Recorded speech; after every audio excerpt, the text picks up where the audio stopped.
We're not where we want to be at this point, obviously, and I think after the first 6 Big Ten games, we've been on the road for 4 of them. It's good to be back in the confines of the Kohl Center. More importantly, with the bye weekend, have an opportunity to really get back to a lot of basics. And again, being more fundamentally sound. I thought from a competitive standpoint, our game against Ohio State was the best we had been in Big Ten play as far as executing a game plan, taking away other people's strengths. You know, a team that was in the 90s, a majority of their Big Ten games coming in, to hold them down into, with a final of 70. But we've got a lot of work to do, and I think I love that part of the challenge. We'd love to see it pay off more for longer periods of time in the game. But the one thing I do know is just to get right back into it and get ourselves ready for a very talented Michigan State and talented Indiana team this week.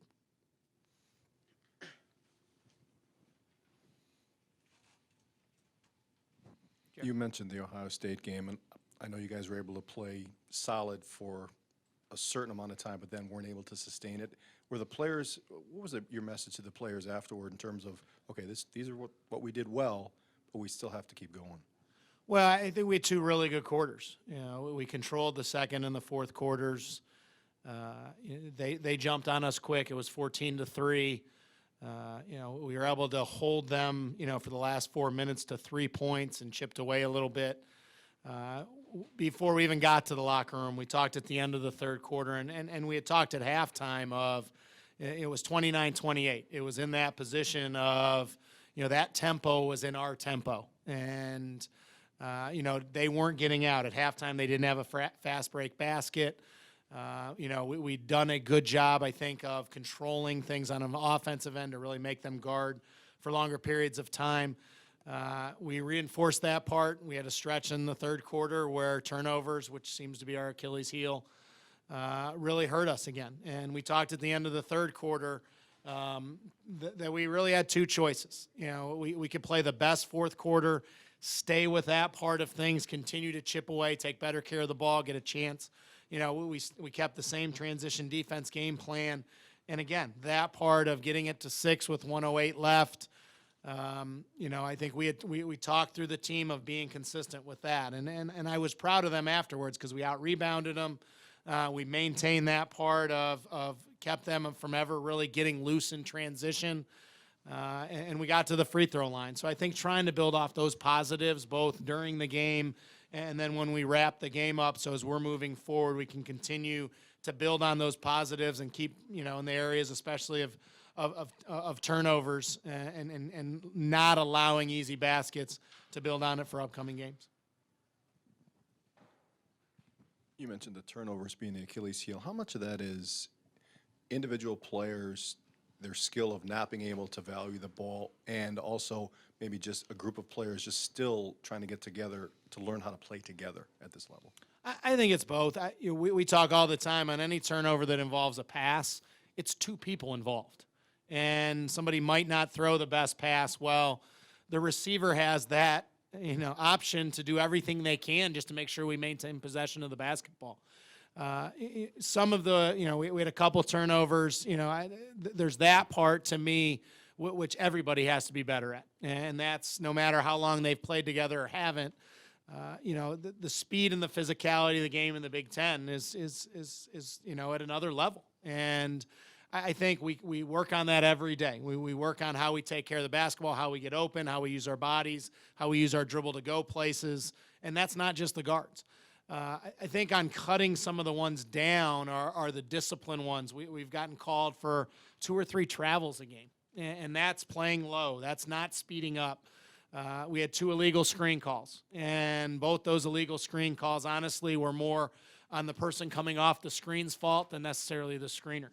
And I think that part of a lot of turnovers are, similar. That one is 2 people again, and you've got to be able to work together, and that's stuff that we drill every day, and if it's not executed right, there's a consequence. And but when that part, when you offensive rebound, and you're able to get second chance opportunities and get to the line and things like that, you're not even giving yourself that chance when you turn it over. So I think it's both of what you said. And again, that part of trying to make sure in practice every day we're doing things at that level of physicality and that level of speed. Brian.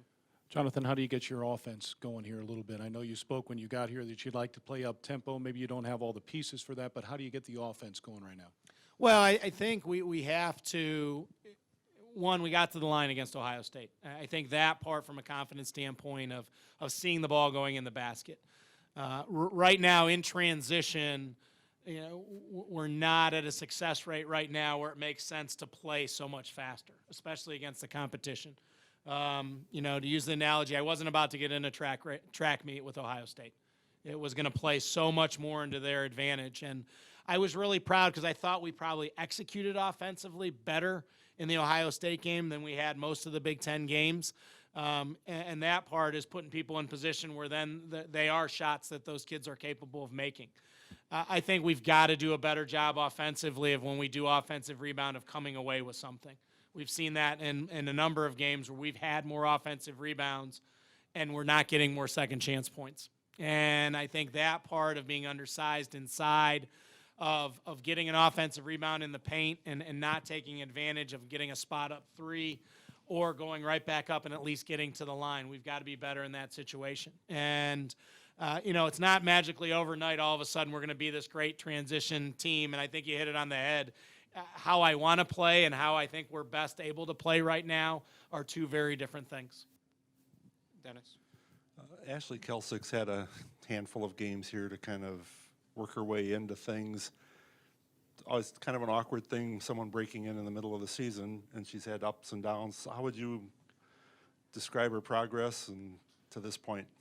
Yeah, I think she's frustrated in how she's turning the ball over. And I think there's a little bit of when you come in and there's, so she hasn't been on the floor yet for a Wisconsin victory.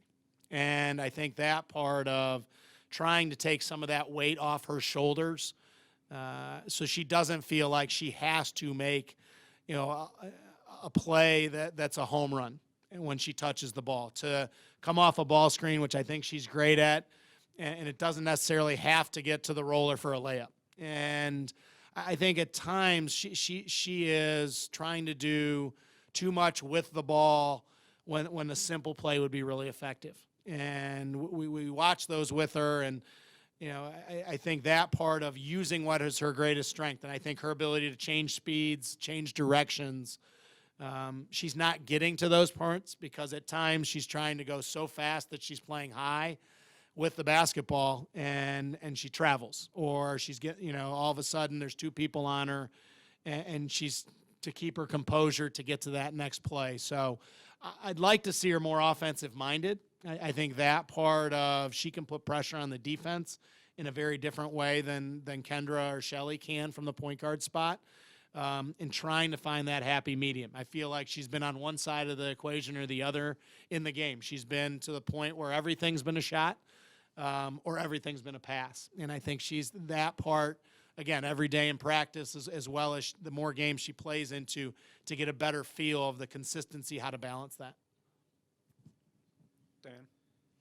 You've out-rebounded 4 of your last 5 opponents. How can you kind of turn that positive into some of the other better team play and, like you said, making some of those offensive rebounds points? Yeah, I think that part, we out-rebounded Ohio State, and part of our game plan was to get 5 people back in transition. And we actually ended up with 17 offensive rebounds. And part of that was the post had some autonomy. If they had inside position when the shot went up, I didn't want them to abandon that. But honestly, I thought that part of it was a sense of urgency. And I think if you can rebound the ball well, and again, that part of defending better, it gives you a better opportunity to win. I think in activity levels, we always look and see how are we, based on, any given point in the game, what our offensive rebounding rate is, but then as you talked about, the efficiency. And I think getting to the free throw line was a good step in the offensive, in the Ohio State game. Now we've got to capitalize on that. But it has been a goal of ours to be +5, rebounding every single game. And as you've talked about, we've out-rebounded more people. I think building on that part and other areas of our game. Can we take care of that, limit the turnovers a little bit more, have the execution be better? And then I think that puts you in a position where you're in a competitive situation to have the game right there because you're taking care of the things you can control. Right. Coach, a lot of coaches talk about the process and not winning and worrying about wins and losses. How frustrating is it for you and for the players to try to continue to focus on that and not the scoreboard? Yeah, I think the Ohio State game was, I'm not big on moral victories, and I've said from the beginning, can we be better in practice, today than we were yesterday? And I think if you look back, I feel we really have made progress in the last month. There's a big difference between Mississippi Valley State and Ohio State.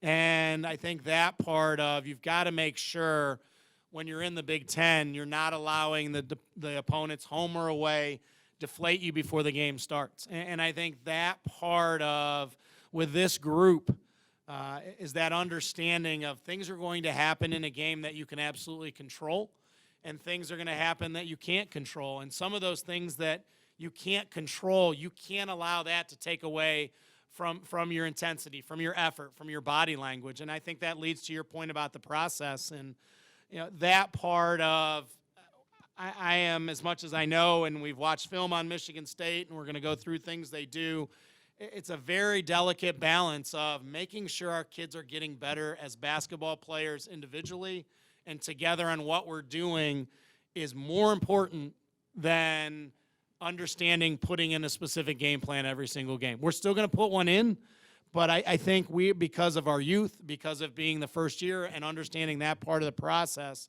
we've got to make sure that we don't push that to the wayside just to be on the left side of the column, because I think that can be fool's gold. And again, it would be great because I think it does give us confidence, but I think that part of what's going to make us a better basketball team and a better program long term. And I think that's the part of making sure every practice, every shoot around, every time they get a chance to come in and get shots on their own, that they've left with understanding that part of the process. They've either gotten better or they haven't.